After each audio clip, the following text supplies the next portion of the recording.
নমস্কাৰ। আবৃত্তি কৰিবলৈ লোৱা কবিতাৰ শিৰোনাম আইতাৰ লিপষ্টিক। কবি শচীন্দ্ৰ কুমাৰ অধিকাৰী।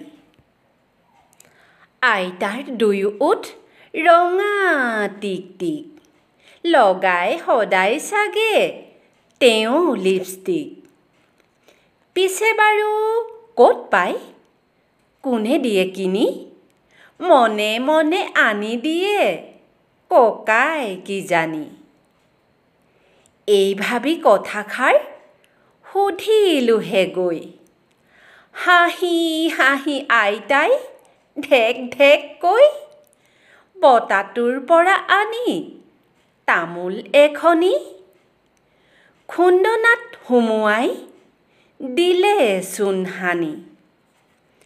তামোলৰ গুৰিখিনি মুখত ভৰাই আইতাই হাঁহি হাঁহি হেলেঙি লগাই, পিক কৰে ৰসখিনি দিলে উলিয়াই।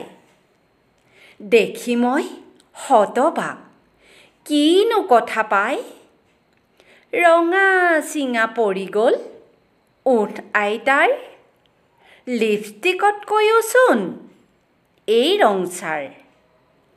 আইতাই ক'লে, বোপা এইয়ে লিপষ্টিক, অসমীয়া নাম তাৰ তামোলৰ পিক।